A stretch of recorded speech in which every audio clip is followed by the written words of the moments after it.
Good morning, students. Myself Sandeep Kumar. Welcome to ABN online classes.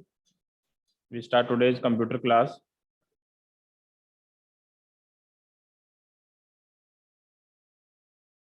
Okay.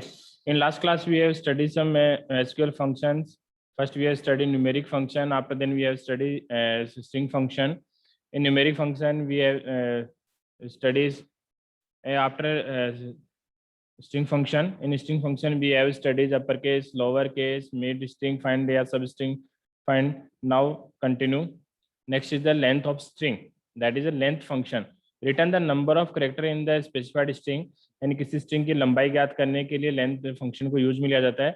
इसका जो command होता है syntax होगा सेलेक्ट लेंथ ब्रैकेट में स्ट्रिंग होगी जिसकी आपको क्या करनी है, लंबाई ज्ञात करनी है, लेंथ फाइंड आउट करना है. फॉर एग्जांपल मैंने लिखा select length informatic and informatics string है, इसकी मुझे लेंथ आउटपुट में फाइंड आउट करनी है तो इसका आउटपुट होगा वो 11 होगा. नेक्स्ट है left string N, return N number of character from the left side of string, यानी स्ट्रिंग के लेफ्ट साइड से नंबर कैरेक्टर एन उसको क्या करेगा, रिटर्न करेगा. यानी आपको एन की वैल्यू डिफाइन होगी कि लेफ्ट ऑफ स्ट्रिंग आपको कितने कैरेक्टर आउटपुट में प्रिंट करवाने हैं, तो उसके लिए हम फंक्शन काम मिलेंगे लेफ्ट स्ट्रिंग एन. तो ये एन की जो वैल्यू होगी उतने आपको कैरेक्टर क्या करेगा, लेफ्ट साइड से स्ट्रिंग के रिटर्न करेगा. इसको लिखने का सिंटेक्स होता है सेलेक्ट लेफ्ट ब्रैकेट में स्ट्रिंग कोमा एन, यानी स्ट्रिंग आपको गिवन होगी, स्ट्रिंग आपको यहाँ से पुटअप करनी और एन की वैल्यू आपको डिफाइन करनी है. जितनी वैल्यू आप एन की डिफाइन करोगे उतनी लेफ्ट साइड से स्ट्रिंग के क्या होंगे, कैरेक्टर्स होंगे वो प्रिंट होंगे. एग्जांपल जैसे मैंने लिखा सिलेक्ट लेफ्ट कंप्यूटर कॉमा 4, यानी लेफ्ट साइड से कंप्यूटर स्ट्रिंग में क्या होंगे 4 कैरेक्टर प्रिंट होंगे, तो COMP that is the output of the string. Next है right string comma N, return N number of character from the right side of the string, यानी किसी string के राइट साइड से एन नंबर ऑफ कैरेक्टर्स को print करवाने के लिए इसको काम में लेते हैं. तो एन नंबर ऑफ कैरेक्टर्स जो आप एन की वैल्यू डिफाइन करोगे उतनी एन की वैल्यू क्या होगी, यहाँ से कैरेक्टर्स हैं वो प्रिंट हो जाएंगे. तो जैसे मैंने लिखा है सिंटेक्स में select right string comma N, सबसे पहले आपको स्ट्रिंग डिफाइन करनी है, उसके बाद में आपको एन की वैल्यू डिफाइन करनी है कि आपको राइट साइड ऑफ स्ट्रिंग कितने कैरेक्टर प्रिंट करवाने हैं. जैसे फॉर एग्जांपल लिखा है मैंने सिलेक्ट राइट साइंस कोमा 3, यानी साइंस स्ट्रिंग में राइट साइड से 3 कैरेक्टर मुझे प्रिंट करवाने, तो 3 कैरेक्टर हो गए NCE, ये हो गया स्ट्रिंग का आउटपुट. तो अभी हम लोगों ने स्टडी किया, पहला था लेंथ फंक्शन. लेंथ फंक्शन क्या काम लेते हैं, स्ट्रिंग की लंबाई ज्ञात करने के लिए यूज में लिया जाता है. सेकंड होता है left string comma N, left string comma N, ये फंक्शन क्या करेगा, स्ट्रिंग के लेफ्ट साइड से एन नंबर कैरेक्टर्स को प्रिंट करवाने के लिए काम में लिया जाता है. उसके बाद में नेक्स्ट है राइट स्ट्रिंग कोमा एन, ये फंक्शन क्या काम करेगा, right side of string N number of characters को प्रिंट करवाने के लिए इसको काम में लिया जाता है. तो ये हम लोगों ने 3 फंक्शन स्टडी किए हैं. नेक्स्ट हम स्टडी करते हैं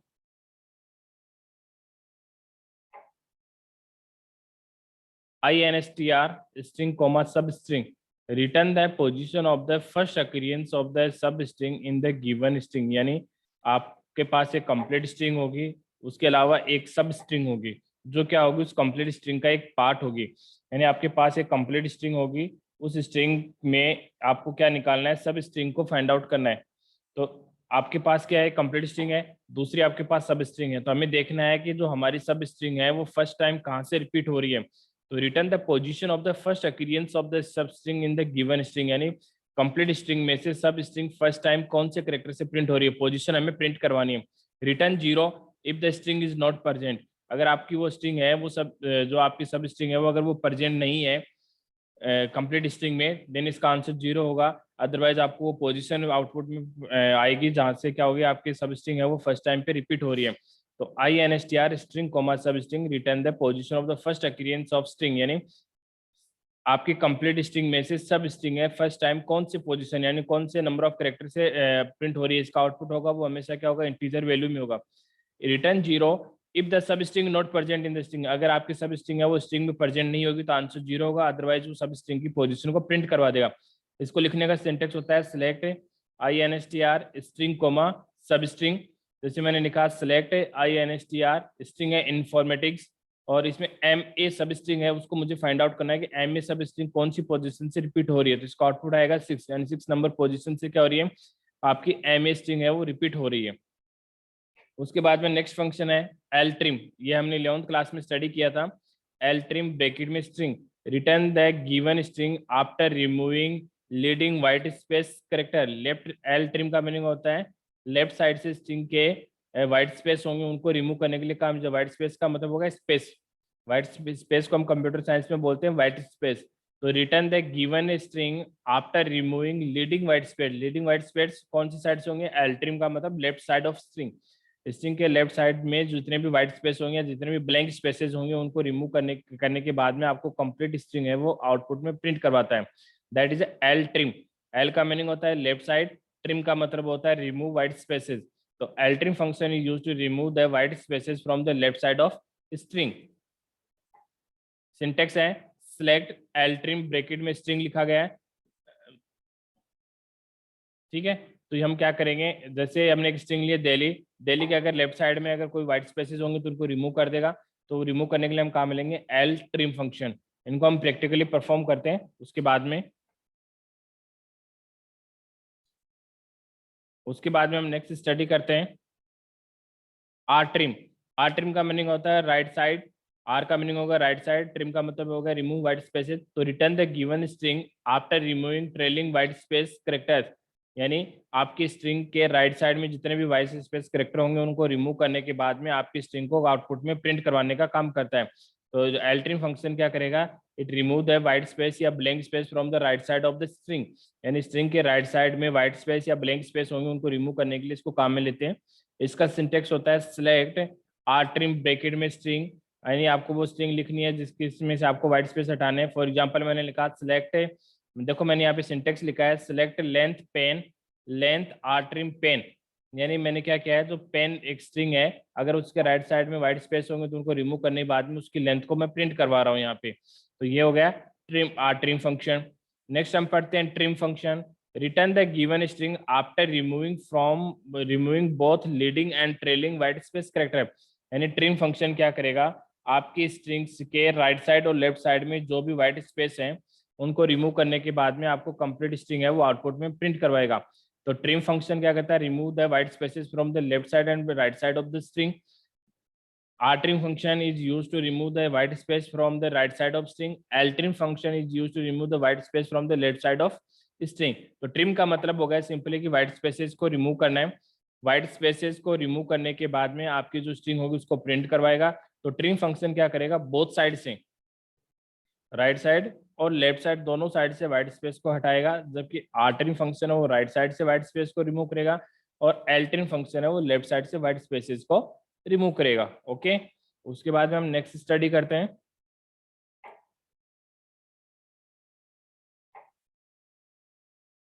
नेक्स्ट है डेट एंड टाइम फंक्शन। तो हमने two types of function study कर रही है, पहला था न्यूमेरिक फंक्शन, उसके बाद में हमने पढ़ा था स्ट्रिंग फंक्शन। थर्ड टॉपिक है हमारा इस चैप्टर का डेट एंड टाइम फंक्शन। देखो यस बोलिए। There are various functions that are used to perform operation on date and time. Date और टाइम पे ऑपरेशन परफॉर्म करने के लिए डिफरेंट टाइप्स ऑफ फंक्शन हम यूज में लेते हैं। Some of the operation include displaying the current date. उनमें से कुछ फंक्शन होंगे वो आपके सिस्टम की करंट डेट का मतलब होगा जिस टाइम पे आप उस फंक्शन को सिस्टम में एग्जीक्यूट करवा रहे हो, रन करवा रहे हो, उसमें आपकी सिस्टम की जो डेट होगी उसको प्रिंट करवाने के लिए काम में लिए जाते हैं। Extracting each element of the date, day, month and year, यानी कुछ ऐसे फंक्शन होते हैं जो आपके सिस्टम की करंट डेट को प्रिंट करवाते हैं। करंट डेट में क्या क्या होंगे? डे भी होगा, मंथ भी होगा और ईयर भी होगा। Displaying day of week and so on, या कुछ किसी सप्ताह की डेट को या किसी सप्ताह में किसी पर्टिकुलर डे की डेट को प्रिंट करवाने के लिए इनको काम में लिया जाता है। तो सिंपली हम कह सकते हैं डेट और टाइम फंक्शन होते हैं वो सिस्टम की करंट डेट या आपके ने जो भी डेट एंटर करवाई है उस डेट के प्रीसीडिंग वैल्यूज, या हम कह सकते हैं कि उस डेट को कौन सा डे था या सप्ताह के किसी पर्टिकुलर डे को किसी डेट को प्रिंट करवाने के लिए इसको हम काम में लेते हैं। तो इसमें सबसे पहले हम स्टडी करते हैं। ओके ओके यमन, ध्यान से सुनना। डेट एंड टाइम फंक्शन होते हैं वो सिस्टम की डेट और टाइम को डिस्प्ले करवाने के लिए काम लेते हैं। बस जैसे सिंपली लिखा है ना डेट एंड टाइम, तो ये दोनों फंक्शन वर्क करेंगे। एक तो डेट को प्रिंट करवाने के लिए, दूसरा होगा टाइम को प्रिंट करवाने के लिए। कभी इन दोनों को साथ में भी प्रिंट करवाने के लिए काम लेते हैं। तो ये डेट और टाइम फंक्शन क्या हुआ?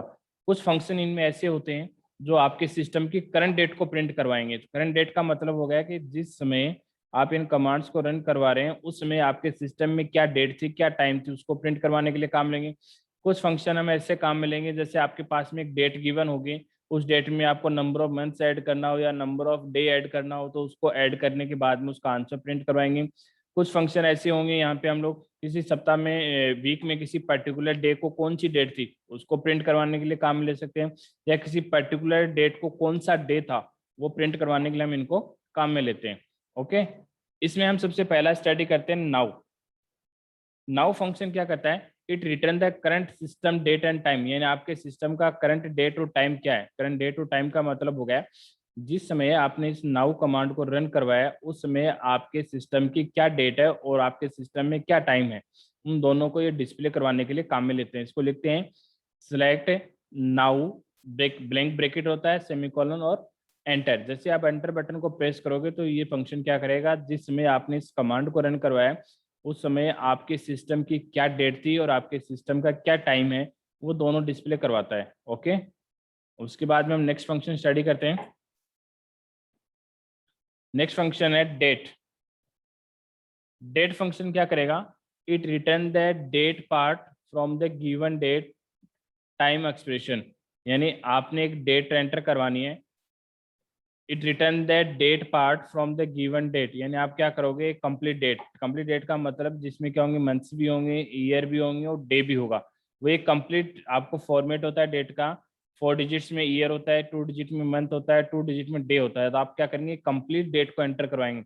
उस कंप्लीट डेट में से ओनली डेट को ही प्रिंट करवाएगा। यानी हम कह सकते हैं जैसे अगर हम आज की डेट को एंटर करवाएंगे तो आज कौन सी तारीख है उसको प्रिंट करवाने के लिए, डेट को प्रिंट करवाने के लिए इस फंक्शन को हम काम में लेते हैं। तो इसको हम लिखते हैं सिलेक्ट डेट ब्रैकेट में नाउ। ओके, इसका सिंटेक्स होता है सिलेक्ट डेट और ब्रैकेट में नाउ फंक्शन होगा। डेट तो क्या होगी, आज की डेट होगी अपने सिस्टम में, और कौन सा डेट है, कौन सी तारीख है उसको प्रिंट करवाएगा नाउ फंक्शन। उसके बाद में थर्ड फंक्शन है month date. It return the month in numeric form from the date, यानी आपकी जो गिवन डेट होगी, डेट का मतलब 4 डिजिट्स में ईयर, 2 डिजिट्स में मंथ, 2 डिजिट्स में डे, उसमें से ओनली मंथ्स की वैल्यू को रिटर्न करवाने के लिए इस फंक्शन को काम में लिया जाता है। तो ये होता है मंथ्स डेट, यानी आपको एक मंथ की वैल्यू एंटर करवानी है, या हम कह सकते हैं कंप्लीट डेट की वैल्यू एंटर करवानी है। उस कंप्लीट डेट में कौन सा मंथ चल रहा है उस मंथ की वैल्यू को रिटर्न करवाने के लिए इस फंक्शन को काम में लिया जाता है। थर्ड है month name comma month name bracket में date. It return the month name from the specified date, यानी एक डेट होगी, उस डेट में मंथ का नेम होगा, वो करेक्टर फॉर्म करेक्टर में और करेक्टर स्ट्रिंग के रूप में आपको क्या करेगा, आउटपुट में डिस्प्ले करेगा। इसको लिखने का सिंटेक्स होता है सिलेक्ट मंथ नेम ब्रैकेट में डेट, यानी जो आप गिवन डेट दोगे 4 डिजिट्स में ईयर, 2 डिजिट्स में मंथ, 2 डिजिट में डे, उसमें से मंथ की जो वैल्यू होगी उसको स्ट्रिंग फॉर्म में रिप्रेजेंट कराया। जैसे फॉर एग्जांपल मैंने लिखा सिलेक्ट मंथ नेम 2003 11/28, तो इसका मतलब इसमें मंथ कौन सा है, 11। 11 का मीनिंग क्या होता है, नवंबर। तो आपको स्ट्रिंग फॉर्मेट में आउटपुट में शो करेगा कि नवंबर है। ओके, उसके बाद में नेक्स्ट फंक्शन होता है ईयर, यानी आपको एक कंप्लीट डेट होगी, उस कंप्लीट डेट में ओनली ईयर की वैल्यू को आउटपुट में प्रिंट करवाने के लिए इसको काम में लेते हैं। तो it return the year from the date, यानी आपको जो डेट होगी, डेट का मतलब हो गया यहाँ से देखो, यहाँ पे जो ब्रैकेट में सब में पैरामीटर के रूप में डेट पास की है, तो हमने डेट पास की, इसका मतलब डेट का फॉर्मेट वही रहेगा, 4 डिजिट्स में ईयर, 2 डिजिट में मंथ और 2 डिजिट्स में डे। ये हमारा एक डेट का डिफॉल्ट फॉर्मेट होता है। तो ई या डेट का मतलब हो गया आप जो डेट की इनपुट करवाओगे उस डेट में से ईयर की वैल्यू को न्यूमेरिक फॉर्म में प्रिंट करवाने के लिए इसको काम में लेते हैं। तो लिखेगा it return the year from the date, and given date में से ईयर की वैल्यू को प्रिंट करवाने का काम लेंगे। तो मैंने इसको लिखना सिंटेक्स होता है सिलेक्ट ईयर ब्रैकेट में डेट। जैसे हमने एग्जाम्पल में लिखा है सिलेक्ट ईयर 2003 यानी इसका मतलब इसमें ईयर कौन सा है 2003, तो आपका आउटपुट में होगा 2003। ये होता है हमारा ईयर फंक्शन। ओके, उसके बाद में हम नेक्स्ट स्टडी करते हैं डे। डे ब्रैकेट में हमारे पास पैरामीटर के रूप में date. It return the day part from the date, यानी आपकी जो कंप्लीट डेट होगी उसमें से डे वाले पार्ट को रिप्रेजेंट करेगा। यानी आज जैसे अगर हम नाउ फंक्शन अप्लाई करते हैं तो आज कौन सी डेट है उसको प्रिंट करवाएगा। अगर आपके पास में पहले से प्री डिफाइंड डेट है तो उस डेट में से डे वाला पार्ट होगा, उसको आउटपुट में ये शो करेगा। तो इसको लिखते हैं select day comma date. Example है सिलेक्ट डे 2003,03,24। देखो 2003 वो ईयर है, तो सबसे पहले 4 डिजिट में ईयर आएगा, उसके बाद में 03 है वो क्या हो गया, मंथ हो गया यानी, और उसके बाद में 24 क्या हो गया, डे। तो हमें क्या प्रिंट करवाना है, डे। तो हमारा आउटपुट में क्या आएगा, 24 आएगा। ओके, उसके बाद में नेक्स्ट फंक्शन है day time. Day time bracket में date, it return the name of the day from the date. It return the name of day from the date. आपको गिवन डेट के दिन कौन सा डे है, कौन सा डे का मतलब संडे मंडे ट्यूसडे वेडनेसडे में से आएगा कोई ना कोई डे। तो it return the name of the day from the date, यानी गिवन डेट में से कौन सा डे है उसको प्रिंट करवाने के लिए हम काम में लेते हैं। इसको लिखने का सिंटेक्स होता है सिलेक्ट डे नेम ब्रैकेट में डेट, यानी जो गिवन डेट है उसमें से कौन सा डे उसका नेम प्रिंट कराएंगे। तो इसका आउटपुट हमेशा किस में होगा, करेक्टर फॉर्म में होगा। देखो जहां भी नेम आ जाता है, जहां भी नेम आ जाता है इसका मतलब इसका आउटपुट हमेशा किस में होगा, करेक्टर फॉर्म में ही होगा। तो लिखा मैंने select day name, date given है 2019-07-11, यानी 11 तारीख को कौन सा डे था 2019 में, दैट इज थर्सडे। तो आपको ऑटोमेटिकली आउटपुट में डिस्प्ले कर देगा थर्सडे। अब आपका क्वेश्चन ये होगा कि सर 2019-07-11 ये कहाँ से आएगा इसका आउटपुट डेट थर्सडे। देखो कंप्यूटर सिस्टम, कंप्यूटर में मोबाइल फोन में सब में क्या होता है, कैलेंडर होता है, यानी कंप्यूटर के पास पास्ट ईयर का भी कैलेंडर होगा और इसके बाद में फ्यूचर का भी कैलेंडर अवेलेबल होता है। तो वो कैलेंडर में से ऑटोमेटिकली इसको फाइंड आउट कर लेता है। ओके, तो ये हमारे थे स्ट्रिंग फंक्शन। ओके, अब हम क्या करते हैं, पहले स्ट्रिंग फंक्शन को प्रैक्टिकली परफॉर्म करते हैं, उसके बाद में हम नेक्स्ट फंक्शन को स्टडी करेंगे। तो जस्ट 1 मिनट।